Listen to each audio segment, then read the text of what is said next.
माखनलाल चतुर्वेदी की कविताएं भारत के पराधीनता के काल में लिखी गई सांस्कृतिक चेतना की कविताएं हैं।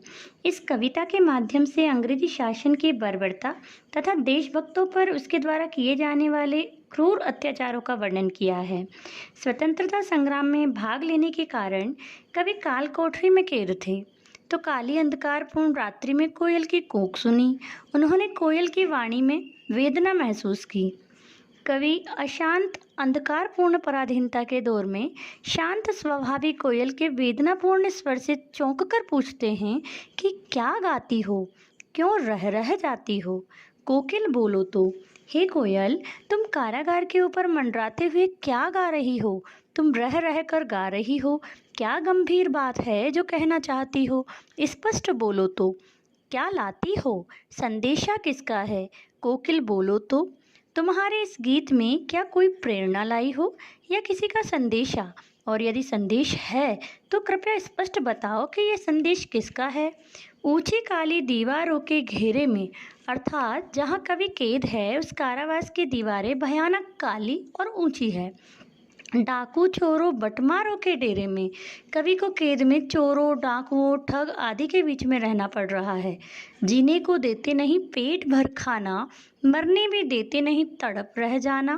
कवि को जीवन जीने के लिए भरपेट यानी पर्याप्त भोजन भी नहीं दिया जाता। इस प्रकार भोजन के अभाव में मन और शरीर तड़प कर रह जाता है। अंग्रेज सिपाही कैदियों को मरने भी नहीं देते, ना ही ढंग से जीने देते हैं। जीवन पर अब दिन रात कड़ा पहरा है। शासन है या तम का प्रभाव घेरा है। कारागार में चारों ओर कड़ा पहरा बिठा रखा है। कोई भी कार्य स्वतंत्रता पूर्वक करने की अनुमति नहीं है।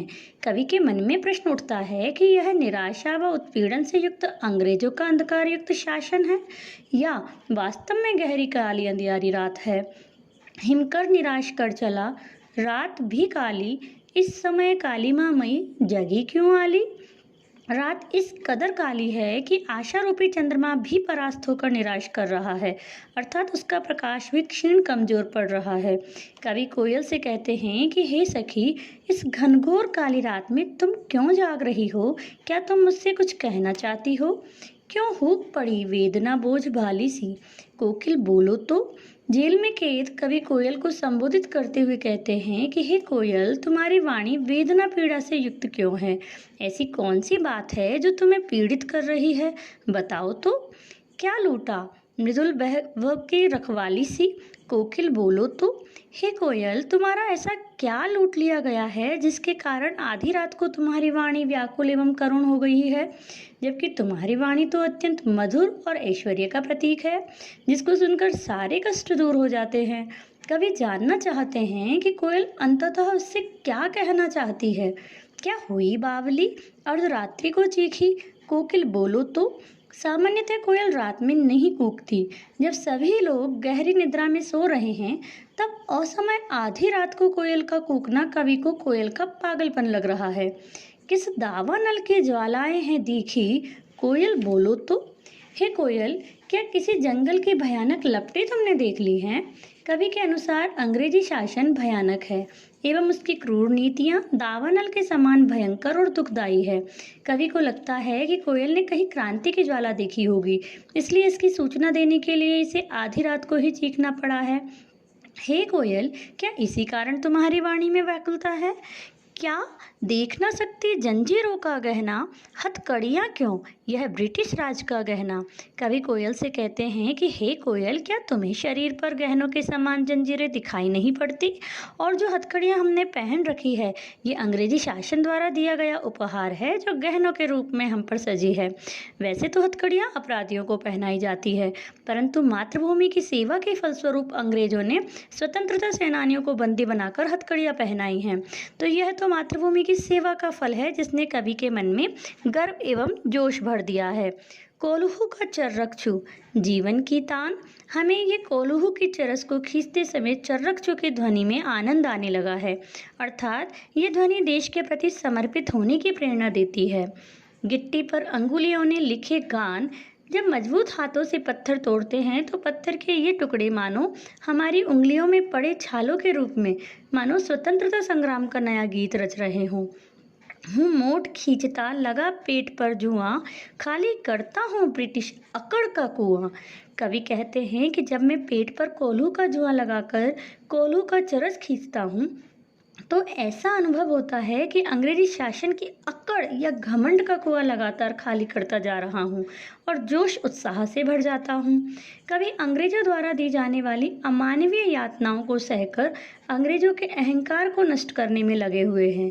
इस प्रकार कवि को जेल में कोलू खींचना, गिट्टियां तोड़ना, रहट चलाना तथा मोट खींचना जैसी घोर यातनाओं से गुजरना पड़ा था। दिन में करुणा क्यों जगे रुलाने वाली, इसलिए रात में गजब ढहा रही आली। दिन का समय तो घोर यातना, परिश्रम व संघर्ष का होता है। हे कोयल, तो क्या इसलिए तुम अंधकारमयी रात्रि में विलाप कर रही हो? इस शांत समय में अंधकार को भेद रो क्यों रही हो? कोकिल बोलो तो, तुम्हारा रुदन इस घोर अंधकार को भेद रहा है, चीर रहा है। हे कोयल, बताओ भी कि क्यों रो रही हो? चुपचाप मधुर विद्रोह बीज इस भांति बो रही क्यों हूँ? कोकिल बोलो तो, क्या तुम चुपचाप अंग्रेजों के विरुद्ध क्रांति के लिए प्रेरित कर रही हो? बोलो तो कोयल, क्या तुम नीरव शांत निराश रात्रि में इसीलिए चुपचाप विलाप कर रही हो? काली तू रजनी भी काली, रात भी अंधेरे से युक्त काली है, तो हे कोयल तुम्हारा रंग भी काला है। शासन की करनी भी काली, अंग्रेजों के कार्य भी नितांत अमानवीय हैं। काली लहर कल्पना काली, अंग्रेजों का निष्ठुर क्रूर व्यवहार मुझे भयंकर कल्पनाओं से भर देता है और बुरी कल्पनाएं एवं विचार इस काली अंधेरी कोठरी को घेरे रहते हैं। मेरी काल कोठरी काली, मेरी काल कोठरी में रोशनी से रहित कालीमा यानी अंधकार से युक्त है। टोपी काली, कंबली काली, मेरी लोह श्रृंखला काली, कैदियों को दी जाने वाली टोपी व कंबल भी काला है। मेरे शरीर को जिन लोहे की जंजीरों से बांधा गया है उनका रंग भी काला है। यानी कि जेल और प्राकृतिक वातावरण, यहाँ तक कि मानसिक स्थिति आदि सभी निराश यानी कालीमा युक्त है। पहरे की हुंकृति की ब्याली, किस पर है गाली ए आली? हे सखी, अंधकारमय वातावरण में पहरेदार की भीषण आवाज किसी नागिन के डसने जैसा भय उत्पन्न कर रही है। उस पर अंग्रेजी सैनिकों द्वारा दी जाने वाली असभ्य गालियां इसे और भयानक बना रही है। इस काले संकट सागर पर मरने की मदमाती, कोकिल बोलो तो, अपने चमकीले गीतों को क्यों कर हो तहराती? कोकिल बोलो तो। कोयल संकट रूपी सागर में मरने को उद्यत यानी तैयार व मदमाती सी प्रतीत हो रही है। अर्थात हे कोयल, कारागार के संकटपूर्ण समुद्र में तुम क्यों मरने की ठान कर आई हो? तुम अपने प्रकाश भरे आशा और उत्साह के गीतों को इस अंधेरी रात में कारागार के लिए क्यों व्यर्थ कर रही हो? हे कोयल, बतलाओ भी। तुम्हें मिली हरियाली डाली, मुझे नसीब कोठरी काली। कवि कहते हैं कि हे कोयल, तुम प्रकृति के हरे भरे वातावरण में उन्मुक्त उड़ती फिरती हो, परंतु मेरे भाग्य में यह संकरी प्रकाशहीन काल कोठरी है। तेरा नभ भर में संचार, मेरा 10 फुट का संसार। हे कोयल, तुम संपूर्ण आकाश में निर्बाध रूप से उड़ सकती हो, जबकि मैं 10 फुट की तंग काल कोठरी में बंद हूँ। तेरे गीत कहावे वाह, रोना भी है मुझे गुनाह। तेरे गीत सभी की प्रशंसा पाते हैं, परंतु अपनी दुर्दशा पर मेरा रोना भी अपराध की श्रेणी में गिना जाएगा। देख विषमता तेरी मेरी, बजा रही तिस पर रणभेरी। हे कोयल, देखो कि तुम्हारी और मेरी स्थिति में कितना अंतर है, अतः तुम अंग्रेजों के विरुद्ध संघर्ष का आगाज कर सकती हो। इस हुंकृति पर अपनी कृति से और कहो क्या कर दूं? कोकिल बोलो तो, हे कोयल, तुम्हारी क्रांति के इस हुंकार पर काल कोठरी में रहते हुए अपनी रचनाओं, कविताओं के द्वारा ऐसा क्या विशेष प्रयत्न करूं जिससे स्वतंत्रता की क्रांति प्रज्वलित हो उठे? हे कोयल, बतलाओ तो। मोहन के व्रत पर प्राणों का आसव किसमें भर दूं? कोकिल बोलो तो। प्रस्तुत पंक्तियों में स्वाधीनता संग्राम में गांधी जी का प्रभाव एवं महत्व भी प्रकट होता है। मोहन यहाँ महात्मा गांधी के लिए प्रयुक्त हुआ है। गांधी जी के स्वतंत्रता के संकल्प को पूरा करने के लिए मैं अपनी प्राण शक्ति किस ओर लगाऊं? हे कोयल, बतलाओ तो। इस हेतु मैं अपने प्राणों को न्यौछावर करने के लिए सहर्ष तैयार हूँ। माखनलाल चतुर्वेदी की कविताएं भारत की पराधीनता के काल में लिखी गई सांस्कृतिक चेतना की कविताएं हैं।